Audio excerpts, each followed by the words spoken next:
Hi, everyone. Good evening. I'm here today to talk about something I'm very passionate about, the power of sport, and do medals matter to you? How many of you recall your reaction to the announcement of the 2010 Games coming to Vancouver? Well, I remember my reaction in 2003 when Vancouver was awarded the Games. I was in, it was called GM Place at the time, and can recall how the building absolutely erupted when IOC President Jacques Rogue made the announcement. I have to tell you, though, my reaction went from pure joy to pure panic in about 15 seconds. All of a sudden, I realized the immense pressure Canada's athletes were going to be under to perform at a home Games. As a country, we had the distinction of having hosted 2 previous Games in '76 and in '88, and never winning a gold medal on our home soil. I remember thinking, even if we hosted the most fabulous Games ever, we will have failed as a country if the home team did not excite the nation with podium performances. Well, how were we going to get that gold medal monkey off our back? I was involved in the early discussions of Own the Podium in 2005. The big debate was not around the actual medal predictions. It occurred on whether this target should be made public or not. And I can tell you, also we talked about what effect would that have on our athletes and the immense pressure they would be under. Well, how did you react to Own the Podium? When first announced, it was ridiculed in the media. How dare we be so arrogant?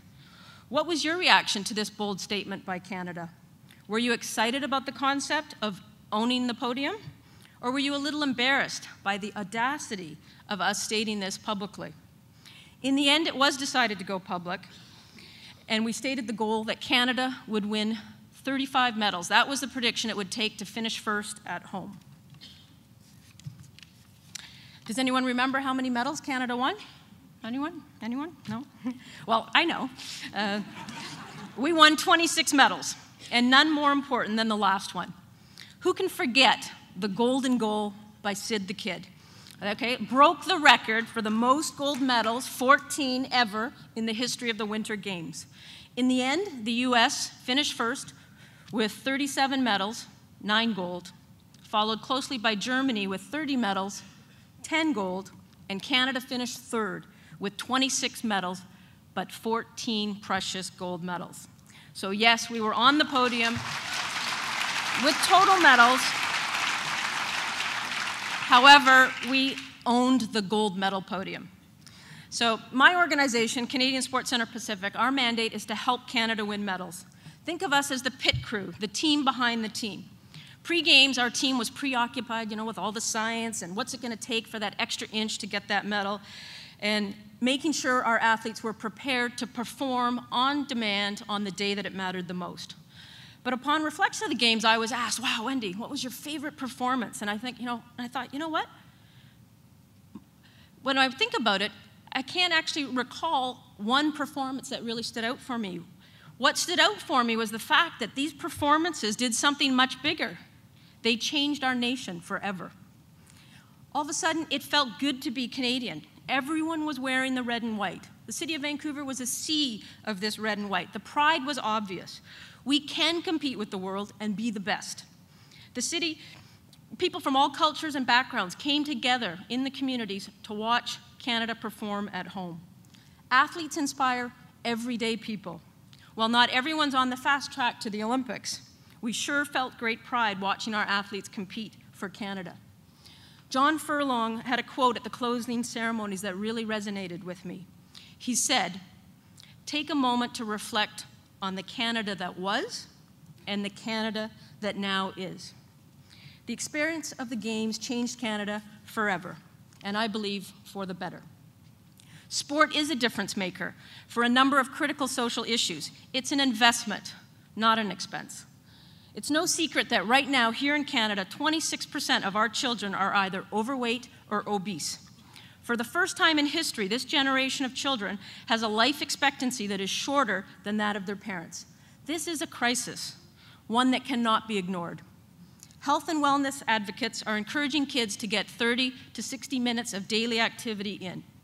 Since the Games, enrollment in winter sport has increased significantly right across the board. Canada's 14 gold medals can be easily correlated. However, if we had won 26 silver or maybe bronze medals and 0 gold, I'm not sure we could make the same claim. It's a proven fact that athletes inspire people to participate in sport, though this is only the case when it comes to athletes that truly dominate their field, like our 2 hockey teams, led by Crosby and Wickenheiser, like Mail Ricker, like John Montgomery. Who could forget Alex Bilodeau winning that first gold medal for Canada? All of us got to belt out our national anthem 14 times. How many of you sang that anthem? I know I sang it all 14 times proudly. But it's the shine and the glow off the medals that's very powerful. Medals galvanize our communities. Our athletes need support to help them reach that podium, which ends up inspiring the next generation to strive to be the best that they can be in whatever field they're passionate about. When it comes to inspiring people to act, and when it comes to bringing a nation together to rally behind, Canada needs world beaters. We learned through Vancouver 2010 that it's okay to win. It's okay to want to be the best. And look what it did for us.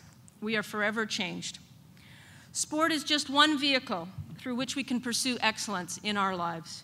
So in the end, it's not about winning the actual medal.